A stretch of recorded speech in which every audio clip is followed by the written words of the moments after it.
This is the Dollemore Daily.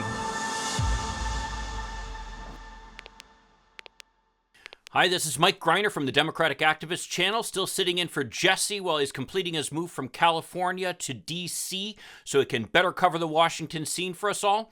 We're excited to have Jesse back in a few days, but in the meantime, let's talk politics. Today I'm going to go a little bit far afield and actually take a look at what's going on in Australia. Australia has at various times been called America's closest ally, and in many respects we share much of the same history. The current Prime Minister, Scott Morrison, even though he is a member of the Liberal Party in Australia, the Liberal Party is actually kind of a center-right party, kind of the equivalent of at least reasonable Republicans here in the United States. The more progressive party would be the Labour Party there, which is the opposition party currently. Now, Morrison has been serving as Prime Minister since 2018, and he's one of the longest-serving Prime Ministers of Australia. Now, in this video, the reason I want to talk about Australia is not because of Scott Morrison, it's not because of the Liberal Party, but it's because of a certain POS called Novak Djokovic and his effort to be able to get into Australia to compete in the Australian Open, one of the 4 Grand Slam tennis tournaments. Djokovic, for those of you who don't know, is #1 ranked in the world among men. He's known as an aggressive player who does not back down, and he's been described as more feared than liked. Well, it appears that he brought this attitude to his views on vaccinations against COVID.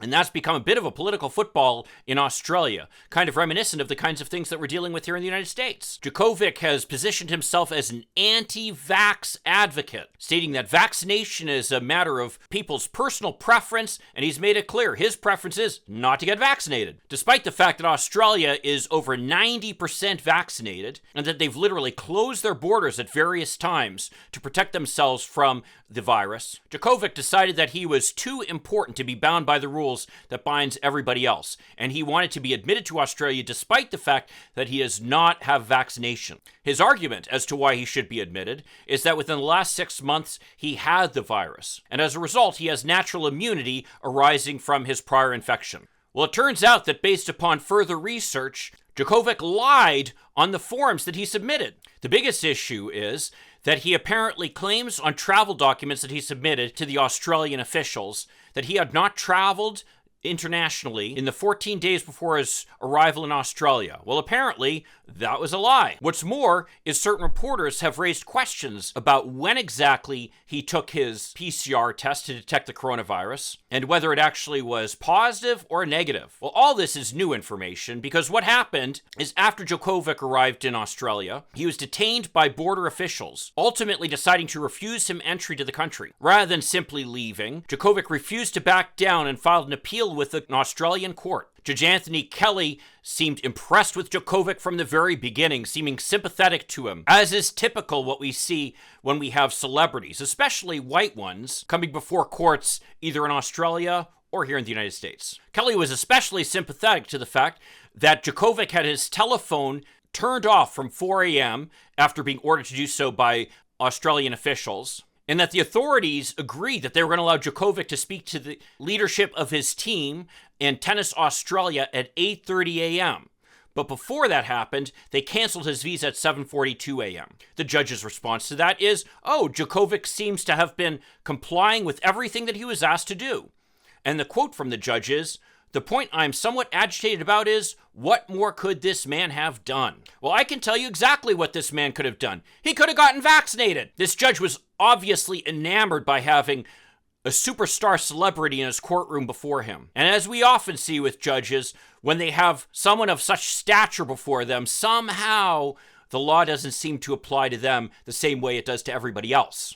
Now, the reason I brought up Scott Morrison a little bit earlier is he made this kind of a cause célèbre. Morrison has been the one leading the policy of fighting off the coronavirus by essentially isolating Australia and making sure that Australia has incredibly high vaccination rates compared to the rest of the world. This strategy has been largely successful, and Australia has been spared the worst of the virus, unlike here in the United States, of course. At first, Morrison made it clear that Djokovic should not be allowed into the country, and he positioned this as a law and order issue. So the judge ruling against the government was quite an embarrassment to Morrison.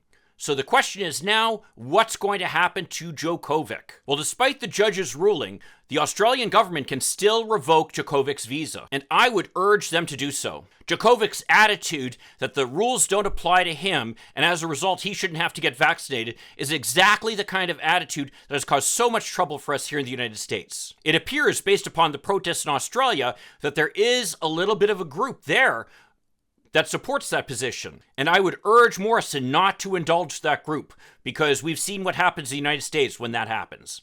I know in a way it's unfair for us here in the United States to be calling on the Australians to do what we should be doing for ourselves, but I feel the need to add my support to Morrison's position that Djokovic presents a public health threat to the country and should not be allowed in. Although I'm generally not a huge supporter of conservatives when they do things, here I have to give Morrison credit where credit's due. And I would urge him not to be cowed by a small, vocal group of vaccine opponents and by a rogue court that's standing in the way of addressing a public health emergency. Unfortunately, these are both things that we're very familiar with here in the United States. Send Djokovic home with his tail between his legs and make it clear, just as President Emmanuel Macron has been doing in France, and as President Biden has been trying to do here in the United States, that it's incumbent upon our leaders to try to get as many people vaccinated as possible, and that the whiny, self-centered entitlement of a small group of selfish individuals is threatening the health and the economy of the entire world. Well, if you agree with me or disagree with me, and especially if you're from Australia, I'd love to hear your comments down below. And if you could check out my channel, Democratic Activist, we'll link to that down here as well. I'd especially like to make a call out to the many Jesse supporters who've come over to my channel to check it out. And until Jesse gets back next week, I'll see you in the next video. In the meantime, let's hope for continued progress. Thank you.